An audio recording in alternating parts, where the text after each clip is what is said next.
जय जय श्री राधे। चालू हो गया, टाइमिंग है कहाँ पर? हाँ। ओम नमो भगवते वासुदेवाय। कैसे हैं बंधुओं आप सब? आशा है आप सब कुशल मंगल से होंगे। जय जय श्री राधे।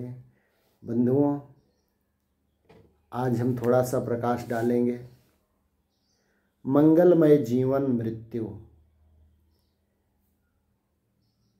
हमारी वाणी में बंधुओं अगर कोई त्रुटि हो उसे कमेंट द्वारा हमें सूचित करें, जिससे मैं अपनी वाणी में सुधार ला सकूं।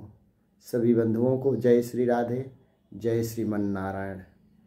ओम श्री गणपतये नमः, ओम श्री सरस्वत्यै नमः, ओम श्री महाबली वीर हनुमते नमः। जय जय श्री राधे। लाइट जलता ना। ओम बंधुओं, आज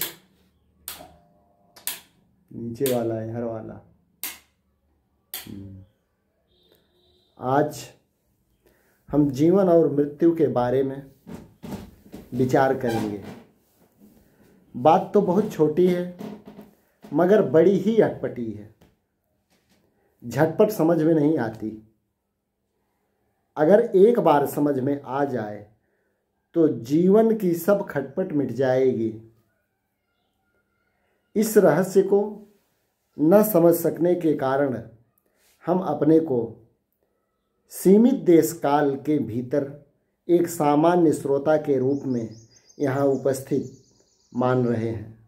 मगर यदि यह रहस्य हमें ठीक से समझ में आ जाए तो तुरंत ही ख्याल आएगा कि मैं ही अनंत अनंत ब्रह्मांडों में व्याप्त होकर सभी क्रियाएं कर रहा हूँ। मेरे अतिरिक्त दूसरा कुछ है ही नहीं।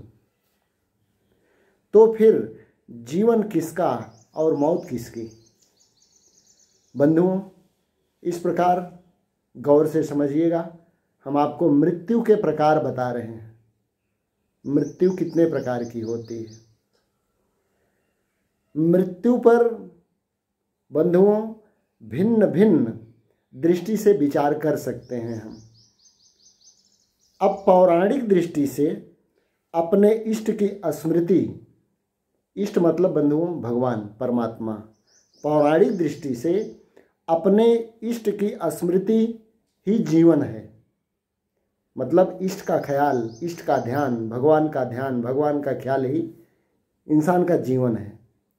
और इष्ट की विस्मृति ही मृत्यु है।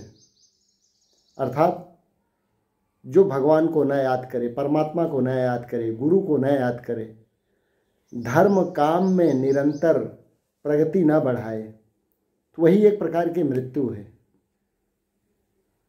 बंधुओं। और व्यवहारिक दृष्टि से अपनी इच्छा के अनुकूल घटना घटे, व्यवहारिक दृष्टि से अपनी इच्छा के अनुकूल अर्थात मुझे जो अच्छा लगे ऐसी घटना हमारे साथ घटती है तो वही जीवन है। और इच्छा के प्रतिकूल, हमारी इच्छा के प्रतिकूल अर्थात हमारे इच्छा के विरुद्ध घटना घटे तो वह मृत्यु होती है। जब कोई घटना घटने से हमें तकलीफ होता है तो वह भी एक प्रकार की मृत्यु है बंधुओं। ऐसी मृत्यु तो दिन में अनेक बार होती है। और अब लौकिक दृष्टि से तीसरी प्रकार की मृत्यु जो है, लौकिक दृष्टि से पद प्रतिष्ठा मिलना, वाहवाही होना, यह जीवन है। और बदनामी होना मौत कहा गया है। अगर कहीं आपको तिरस्कार मिले, कहीं आपकी बदनामी हो, तो वह भी एक प्रकार की मौत ही है। जिसे साधारण लोग जीवन और मौत कहते हैं। और उस दृष्टि से देखें तो पंचभूतों से बने स्थूल शरीर का सूक्ष्म शरीर जिसे कहते हैं प्राणमय शरीर, सूक्ष्म शरीर से संयोग जीवन है और वियोग मृत्यु है। अर्थात इस शरीर से प्राणवायु निकल जाए तो मृत्यु है, और जब तक सांसें चल रही है तो जीवन है। इस प्रकार से 3 प्रकार की मृत्यु हो गई। अब बंधुओं, वेदांत की दृष्टि से अपने मूल स्वरूप में, आत्म स्वरूप में स्थित होना जीवन है, और आत्म भाव से दूर जीव भाव में, परिच्छिन्न भाव में आना ही मृत्यु है। वास्तव में बंधुओं, न कोई जीता है न कोई मरता है, केवल प्रकृति में परिवर्तन होता है। इस परिवर्तन में अपनी स्वीकृति जीवन लगता है, अपनी स्वीकृति जीवन लगता है, किंतु इसमें बिना इच्छा के खींचा जाना, घसीटा जाना, जबरन उसको स्वीकार करना पड़े तो यह मौत जैसा लगता है।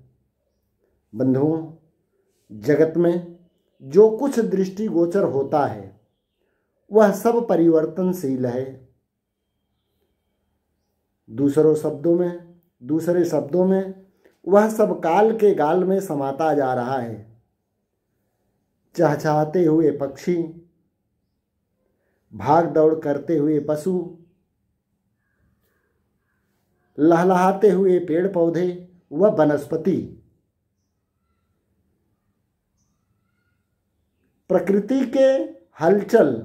प्रकृति में हलचल मचाकर मस्तिष्क को चकरा देने वाले आविष्कार करते हुए मनुष्य एक दिन सभी मर जाएंगे, और कई मर गए। कईयों को रोज मरते हुए हम अपने चारों ओर देख रहे हैं, और भविष्य में कई पैदा होकर मर रहे हैं। बंधुओं, कोई आज गया, कोई कल गया, कोई जामन हार तैयार खड़ा, नहीं कायम कोई मुकाम यहाँ, चिरकाल से यही रिवाज रहा। जय जय श्री राधे बंधुओं, जय श्रीमन नारायण। अगले वीडियो में मिलेंगे फिर कुछ चर्चाएं लेकर। तब तक के लिए जय श्रीमन नारायण। ओम नमो भगवते वासुदेवाय।